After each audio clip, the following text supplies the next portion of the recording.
یہ معصوم فرماتے ہیں ہر شب جمعہ ہزارہ گنہگار وادی برہوت سے آزاد ہو جاتے ہیں۔ معصوم فرماتے ہیں مومن جب شب جمعہ آئے تو زیادہ سے زیادہ اپنے مرحومین کو یاد کیا کرو۔ ایک روایت میں آئے فرمایا جن کے والدین مرحوم ہو گئے، فرمایا ہر شب جمعہ تمہاری بوڑھی ماں تمہارے در پہ آتی ہے، تمہارا بوڑھا باپ تمہارے گھر پہ آتا ہے اور کیا سوال کرنے آتی ہے، میرے لال مجھے کوئی خیرات دو، مجھے کوئی ثواب دو۔ معصوم فرماتے ہیں یہ غافل انسان پوری رات سوتا رہتا ہے، یہ کھڑی رہتی ہے یہاں تک کہ صبح ہو جاتی ہے۔ ملائک کہتے ہیں اب جانے کا وقت ہے، کہتی ہے نہیں اب اٹھے گا نماز پہ، مجھے کچھ نہ کچھ تو خیرات دے گا، لیکن فرماتے سورج نکل جاتا ہے، یہ غفلت کی نیند میں سوتا رہتا ہے۔ یہ بوڑھی ماں اور مرحوم روتا ہوا جاتا ہے اور کہتی ہے کہ میرے لال اگر تو آج مجھے کچھ دیتا تو میں بھی تمہارے لیے دعا کرتی۔ فرمایا والدین وہ واحد وجود ہے پروردگار عالم نے جو بنایا ہے، مرنے کے بعد بھی ماں کی دعا بیٹے کے حق میں قبول ہوتی ہے۔ یہاں تک فرمایا اگر پریشان ہو مصیبتوں میں ہو ماں کی قبر پہ چلے جاؤ، باپ کی قبر پہ چلے جاؤ، وہاں اس کے لیے کچھ مانگو اور دعا کرو، خدا اس کے صدقے میں، کیونکہ مرنے کے بعد بھی ماں بیٹے کی تکلیف کو دیکھنا پسند نہیں کرتی۔ تو تصور کرو اس دنیا میں جس کو اللہ نے ماں بنایا وہ ہماری تکلیفوں کو برداشت نہیں کرتی، اور مولا علی فرماتے ہیں کہ میں تمہارے باپ سے بھی زیادہ تم سے محبت کرتا ہوں۔ جناب سیدہ فرماتی ہیں ہم تمہاری ماؤں سے زیادہ تم سے محبت کرتے ہیں۔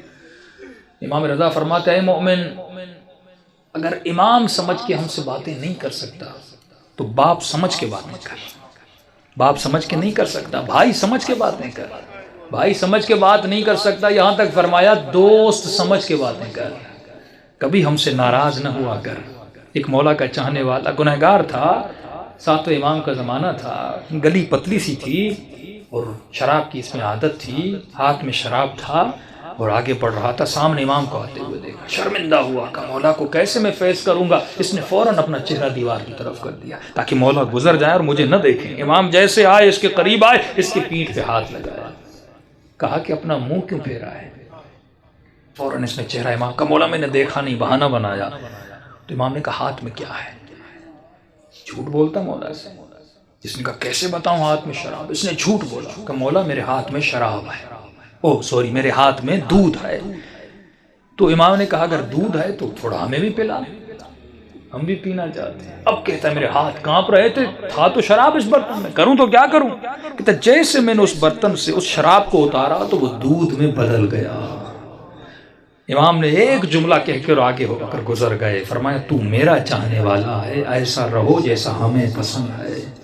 دوسری بات امام نے کہا خبردار کتنے بھی گنہگار کیوں نہ ہو جاؤ لیکن کبھی بھی ہم اہل بیت سے پیٹ نہ دیا کرو۔ یہ شیطانی وسوسہ ہوتا ہے، میں نے گناہ کیا، میں نے خطائیں کی، میں اتنے گنہگار ہوں، میں کیسے سجدہ کروں، میں کیسے نماز پڑھوں، میں کیسے علی سے گفتگو کروں، میں کیسے امام زمانہ سے باتیں کروں۔ امام فرماتے ہیں ہم بیٹھے اس لیے ہیں تاکہ تو ہمارے ساتھ درد دل کرے، اور یہ وسیلہ خدا نے آپ کو دیا۔ امام رضا فرماتے ہیں ہمارے چاہنے والے چھوٹی چھوٹی باتوں کے لیے ہمیں ہماری سیدہ فاطمہ کا واسطہ نہ دیا کرو، کیونکہ ہم ہر مصیبت برداشت کرتے ہیں لیکن اپنی دادی کی مصیبت برداشت ہم سے نہیں ہوتی۔ گناہوں سے بڑی کوئی خطا نہیں، بے ادبی سے بڑی کوئی خطا نہیں۔ شب جمعہ ہے، توبہ کی رات ہے، گناہوں سے توبہ کی رات ہے۔ اپنے مرحومین کے لیے بھی دعا کریں، اپنے لیے بھی دعا کریں، اور دلوں کو بارگاہ اہل بیت میں لے جائیں تاکہ خدا ان ہستیوں کے صدقے میں ہم سب کے صغیرہ کبیرہ گناہ بخشے۔